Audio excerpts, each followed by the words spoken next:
Joshua 1:7, I'm reading this out of the King James. Listen to this. It says, only be thou strong and very courageous. Wow. That thou mayest observe to do according to all the law which Moses my servant commanded thee, turn not from it to the right hand or to the left, that thou mayest prosper whithersoever thou goest.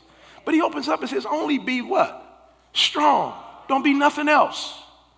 Be strong and what? Very courageous.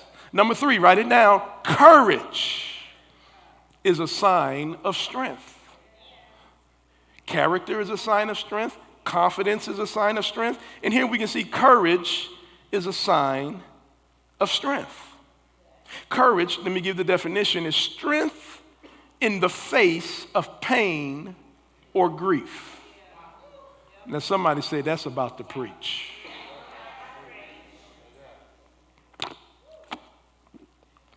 Courage is strength in the face of pain or grief. Now, I'm going to read a great story to you real quick out of 2 Samuel 23 about courage. And it was about David and one of his mighty men. Verse 8 says, these be the names of the mighty men whom David had. The Tashmonite, man, that sat in the seat, chief among the captains. The same was Adino, the Eznite. He lifted up his spear against 800, my God, whom he slew at one time. Somebody say these were mighty men. I don't know about the Avengers, but these dudes. 800 at one time. And after him was Eleazar, the son of Dodo. Now, you know if you're the son of Dodo. I was talking to a millennial the other day, and I asked him something about the Dodo Squad. They didn't know what I was talking about. But that's where all the crazy people was at. You just Dodo. That's just another name for being crazy. So if you're the son of Dodo, you got some crazy in your blood. He said he was the son of who? Dodo, the Ahonite, one of the 3 mighty men with David, when they defied the Philistines that were there gathered together to battle, and the men of Israel were gone away. Verse 10, he arose and smote the Philistines, listen to this, until his hand was weary and his hand clave unto the sword. Well, I mean, this dude, when he got done, they couldn't even pry the sword out of his hand. He was putting in so much work. It said his hand clave unto the sword, and the Lord wrought a great victory that day, and the people returned after him only to spoil. And here he is. And after him was Shammah, the son of A.G. Yeah, he probably the son of O.G. He's A.G. He's A.G. No, look at the person next to you and ask him, are you a G? Are you a G? Just ask him, are you a G? So,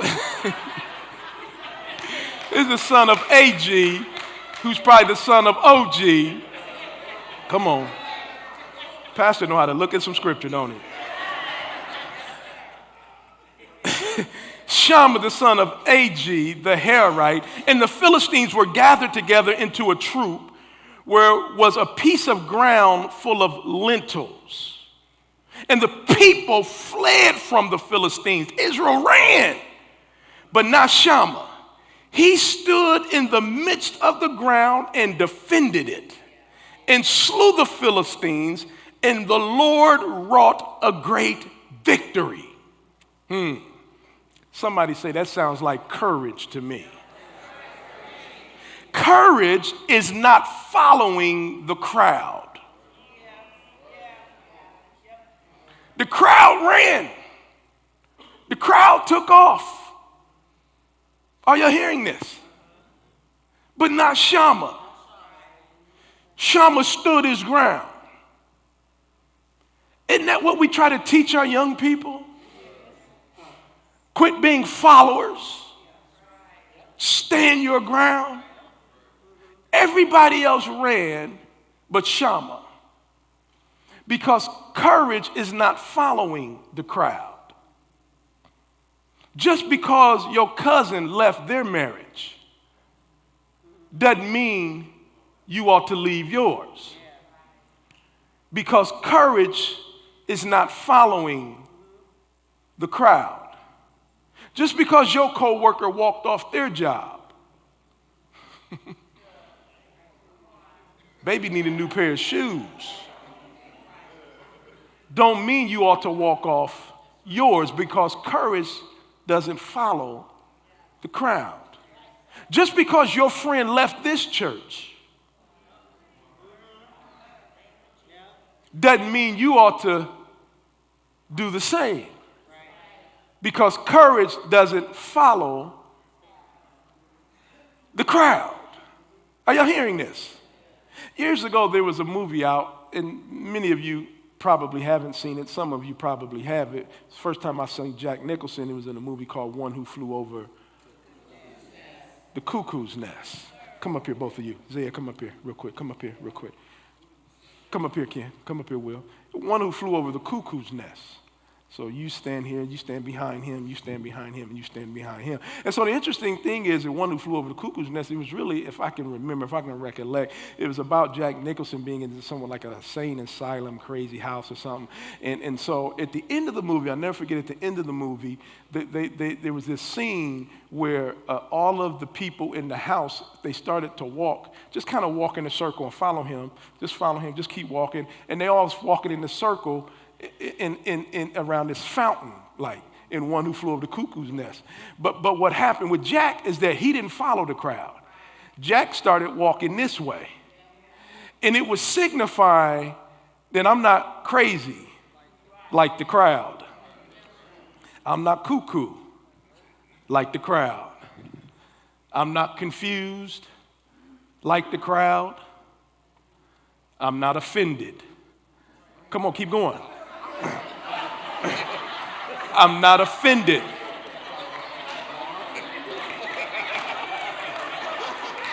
like the crowd.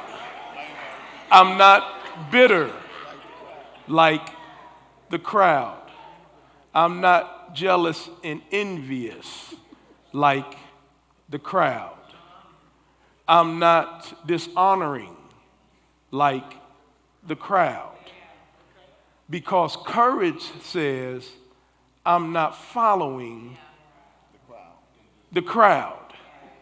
Are y'all hearing what I'm saying? Thank you, guys. I just wanted to give you a visual of what it means to have courage and to go against the crowd. Because for many of us in here, we're always considering, what's the crowd doing? But Shammah, when he looked back and he saw that all of the crowd had run away, he didn't run. He stood in the midst of the crowd. And I wish I had time to talk about these field of lentils. But he stood in the field of lentils and he defended it. And the Lord wrought a great victory that day. So what did I say? Courage is not following the crowd. Courage is standing up for what cowards are running away from. Did y'all hear that? Courage, I'm about to close, is standing up for what cowards are running away from.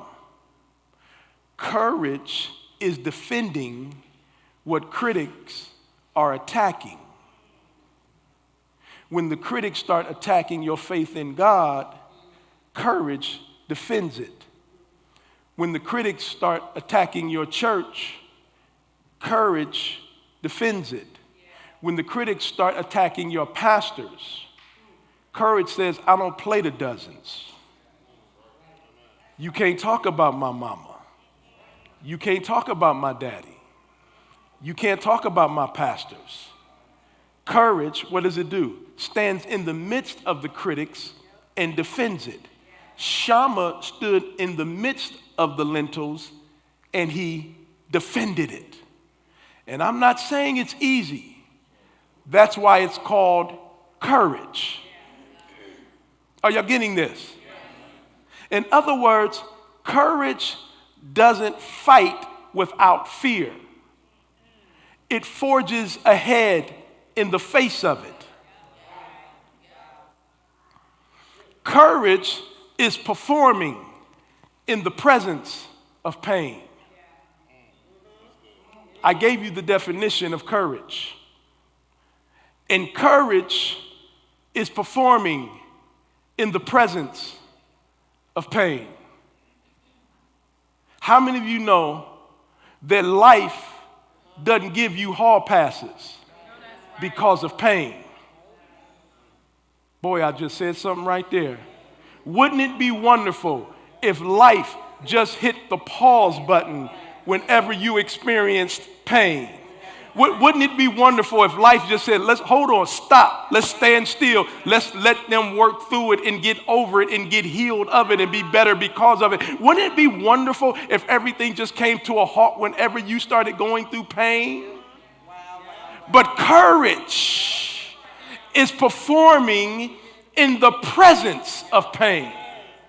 A loved one dies, your job gives you 3 days to grieve and then expects you to show up bright and early Monday morning and start performing in the presence of pain. Come on, you have to go to dialysis, you have to go to chemo, and after hours of being there, somebody still has to cook, somebody still has to clean, somebody still has to pay these bills. It's called performing in the presence of pain. You're a single mom, you're raising 2 or 3 kids. The dad has run off like a coward, nowhere to be found. So every test, you're the one studying with them. Every football game, you're the one taking them. Every bully, you're the one who's standing up for them. Every time they get sick, you're the one nursing them. And when you get sick, you still got to turn around and take care of them. It's called performing in the presence of pain. Can I preach for a moment? Your marriage has experienced infidelity and you still come to church and you smile and you sit and you feel like everyone's staring at you because the shame is sitting on your shoulders, but you still serve. It's called performing in the presence of pain. Your pastors have family crisis. We go through things, but we still have to come and preach. We still have to come and pray. We still have to come and be productive. She still has to come and sit here and look pretty. It's called performing in the presence of pain. Come on, a pregnant woman has to push in the presence of pain, because if she stops pushing, what she's about to birth will be stillborn. I was about to call this only the strong survive, because if you're going to survive it, you're going to have to keep pushing through it. Come on, talk to me, somebody. Come on. Can I preach to some pushers this morning? I ain't talking about dope pushers. I'm talking about life pushers. I'm talking about church pushers. I'm talking about marriage pushers. I'm talking about parent pushers. I'm talking about somebody that says, you know what? Even though I'm experiencing the pain and I wish life would just hit the pause button. No, I wish life would just hit. I wish I could get a hall pass for this pain. But God says, my grace is sufficient for thee. And I'm going to show you how to push past the pain. It's called courage.